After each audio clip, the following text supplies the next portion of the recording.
আলাইকুম। আজকে আমি নিয়ে এসেছি মহাবিশ্ব চ্যাপ্টার থেকে।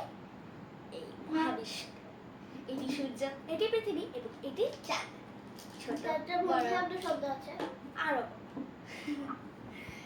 প্রথমেই আমরা জেনে নিই চাঁদ কি। মহাকাশের যে বস্তু পৃথিবীর চারদিকে ঘোরে, দেখেন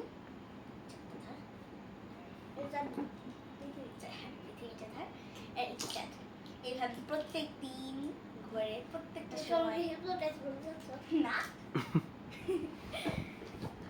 বাবা আমাকে না এখন কেউ ভালো। চারদিকে যে বস্তু ঘোরে তাকে চাঁদ বলা হয়। এটি শিলা দিয়ে গঠিত একটি বিশাল বস্তু। আমরা এখানে যতটা ছোট দেখতে পাচ্ছি সেটা এতটুকুই না, আরো বড়। কারণ যে পৃথিবী এত ছোট হতো তাহলে বয়সে থাকতে পারবে না, সেটা সত্যি। কিন্তু চাঁদের না কোনো নিজস্ব আলো নেই। এইটা সেসব আলো আসে, সেসব সূর্য থেকে আসে। হ্যাঁ, এই যে এখানে এটি সূর্য, এটি চাঁদ। যখন সূর্য ঘুরতে ঘুরতে সূর্যের চারদিকে যখন পৃথিবী ঘোরে তখন চাঁদও কিন্তু ঘোরে। চাঁদ ঘোরার সময় আবার দেখা যায় কি, যখন সূর্যের একদম কাছাকাছি ঘোরে তখন সূর্য থেকে চাঁদের আলো এসে পড়ে এবং সেই কারণে আমরা চাঁদটিকে পৃথিবীর থেকে দেখতে পাই। প্রত্যেকটা কালো জায়গায় মানুষের বসবাস। সেই কারণে যখন চাঁদের আলো পড়ে তখন আমরা এই মানুষরা এখানে চাঁদটা দেখতে পাই, তাই না রোহান? ঠিক।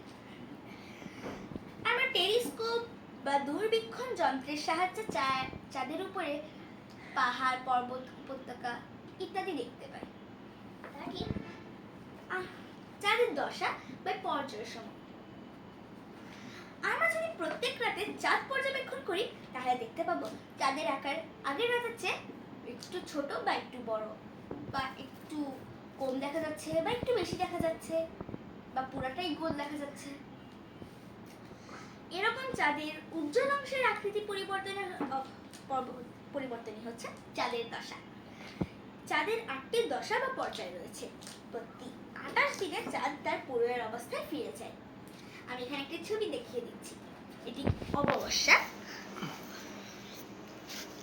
ক্রমশ বৃদ্ধি পাওয়া ক্রিসেন্ট, মানে চাঁদটি একটা অংশ, হ্যাঁ, চাঁদটি পৃথিবীর থেকে চাঁদটি অল্প একটু অংশ দেখা যাচ্ছে।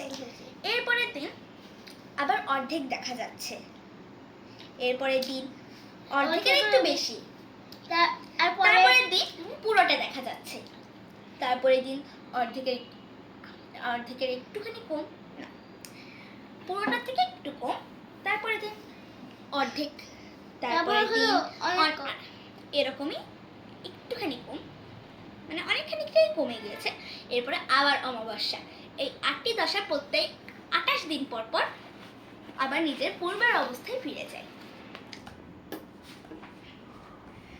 সৌরজগৎ, সূর্য এবং তার চারদিকে ঘূর্ণায়মান গ্রহ, উপগ্রহ, গ্রহাণু, ধূমকেতু, ধূলিকণা ও গ্যাস নিয়ে সৌরজগৎ গঠিত।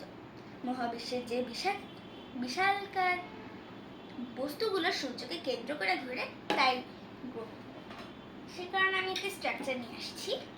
এই স্ট্রাকচারে একই জিনিস কিন্তু অনেক ছোট। হ্যাঁ, স্ট্রাকচারে অনেক রকমের গ্রহ রয়েছে, জাস্ট ভিনাসটা অ্যাবসেন্ট। তা ঠিক। গ্রহের কিন্তু নিজস্ব কোনো আলো নেই, ঠিক চাঁদের মধ্যে। কিন্তু সূর্য থেকে যে আলোটি আসে ঠিক চাঁদের মতন করে এগুলো দেখা যায়।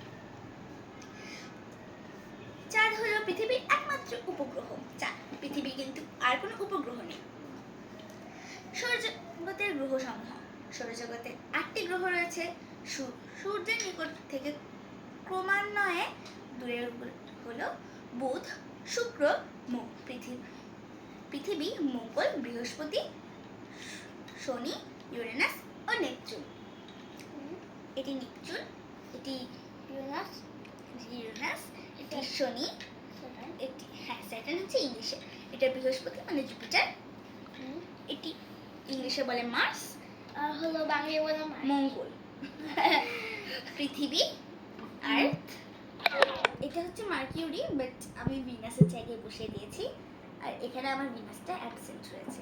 আর তারপরে ওটা মার্কিউরিকে বলা হয় বুধ এবং ভিনাসকে বলা হয় শুক্র। শুক্র বড় আর এটা সূর্য, দেখেই বোঝা যাচ্ছে।